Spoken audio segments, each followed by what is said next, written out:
We all know that feeling after a good workout, right? Muscles are sore, but you're energized. What if I told you learning a language, actually gives your brain that same kind of boost? We're diving into the world of bilingualism today, all based on this fascinating BBC Ideas video. We're going to unpack how knowing two languages, really impacts us, and not just because you can order a coffee in Italian or something. So get ready to ditch that old idea that bilingualism is confusing for your brain. Turns out it's more like, a brain upgrade. Right. It's not just about communication. This video jumps right into that. Explains how speaking multiple languages is like serious cognitive training. Yeah. And it's pretty amazing how it works, actually. Think of your brain like literally a muscle, right? And being bilingual means you're always switching between these languages, like choosing the right words, grammar, without letting the other one interfere. So it's this constant mental juggling that actually strengthens those cognitive muscles, the ones we use for concentration, problem solving, even memory. So it's not just remembering where you put your keys, it's like training your brain to focus better in all kinds of situations. And this video, it actually highlights this really interesting study from way back in 2007 from Toronto. Researchers found that bilingual people, they developed dementia 4 to 4.5 years later than those who only spoke one language. That's huge. It is a big difference. And this is where that idea of cognitive reserve comes in. Yeah, tell me more about that cognitive reserve. What is it exactly? Okay, so imagine it like a mental savings account, right? Every time you challenge your brain learning new skills, whatever, you're making a deposit. And this reserve, it's like a buffer later in life. It can help protect against that age-related decline and diseases like dementia, right? So it might delay things or even lessen the impact. So it's not just about, preventing dementia completely, Hmm. but just staying sharp as we age, which I think we all care about. Exactly. And here's the thing. While anything you learn helps, language seems to be particularly powerful. Oh, how so? Well, think about it. Language is complex. Sounds, grammar, vocabulary, even just the cultural nuances you pick up, it engages so many different areas of the brain. So it's like learning to knit might be good for your fine motor skills or whatever, but mastering a new language, it's like you're rewiring your brain's control panel. Exactly. Much more of a workout for those cognitive muscles. Now, I'm sure some people are thinking, well, isn't it better to learn younger? Isn't that when your brain is most adaptable? That's what a lot of people think, yeah. But there was this really interesting study, actually, just last year from Great Ormond Street Hospital in London. Kind of challenges that assumption. Oh, interesting. Tell me more about that. So they used brain scans, but here's the thing. They were looking at kids' brains ate rest. They had 3 groups. Monolingual kids, early bilingual kids, so 2 languages from birth, and then late bilingual kids, meaning they started learning their second language a little later, maybe between 2 and 5 years old. Okay, so what happened? What did they find? The early bilingual kids, the ones who'd basically always had 2 languages, their brains were the most connected at rest. Most connected, meaning? Meaning more communication was happening between different parts of their brain, even when they were just chilling out. Like their brains were in a constant state of ready. Wow, so their brains were already warmed up and ready to go, even when they weren't actively doing something. Exactly. Which challenges that idea that earlier is always better. Now, starting young might have advantages, sure, but learning a language later, it still has a huge impact on how the brain actually functions. So if you didn't learn a second language as a kid, it's not too late. You can still benefit. But here's where I think it gets even more interesting, because the benefits go beyond just, thinking faster, remembering more things. This video, it also explored how speaking multiple languages can actually make you more empathetic, boost your social and emotional intelligence even. Oh, absolutely. Yeah. There's more and more research showing that bilingual people are often better at understanding different perspectives, really reacting with empathy. And I wonder if that's because, like the video suggested, when you're navigating multiple languages, you're always kind of shifting your perspective a little, thinking about how to communicate in different ways depending on the context, the culture. Yeah, like built-in cultural intelligence almost.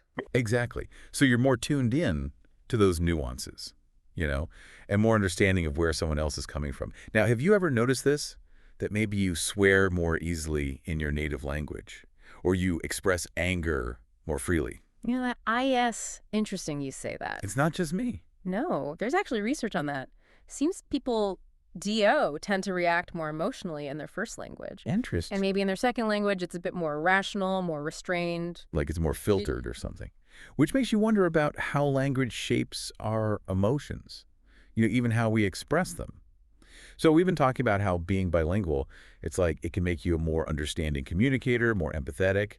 But this video, it also touched on something really interesting, how our brains actually react to emotions differently depending on the language. Yeah, that's right. There's research that suggests people experience this kind of emotional distance when they're processing things in their second language. Oh, interesting. Like it's less intense somehow. Exactly. Like the feelings aren't as immediate. See, that makes me think about how I always feel calmer having like difficult conversations in my second language. Maybe it's this. It could be. Some studies, Dio, suggest this emotional distance can be an advantage, actually, in certain situations. Like what? Give me an example. Well, think about, like, tough negotiations or even just resolving a conflict. Anything where staying rational is important, you know? That makes sense, yeah. It's like you've got this different lens to see things through, one that's a little less clouded by all the immediate emotions. Okay, so we've covered a lot here, how being bilingual changes your brain, protects against cognitive decline, makes you more empathetic. It really makes you wonder, like, if that's possible, what other hidden potential does our brain have?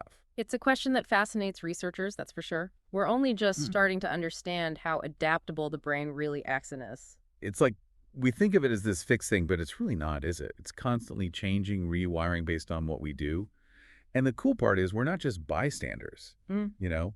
Learning a new language, that's us actively shaping our own brains. Exactly. We're not just stuck with whatever we've got, and that's a really empowering thing to realize, I think. So just to recap for everyone, because we've covered a lot, speaking more than one language, it's like a superpower for your brain, right? Better memory, focus, even helps protect against dementia. But it's more than that.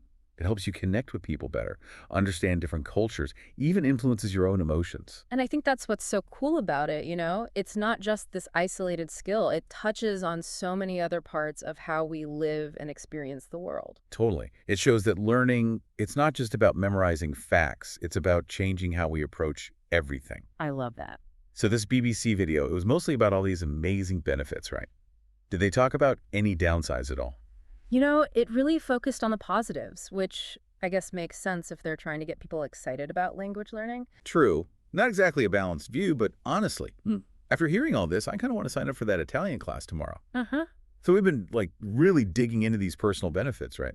But this BBC video, they also touched on how multilingualism, it's like good for society as a whole. What do you think about that? Oh, absolutely.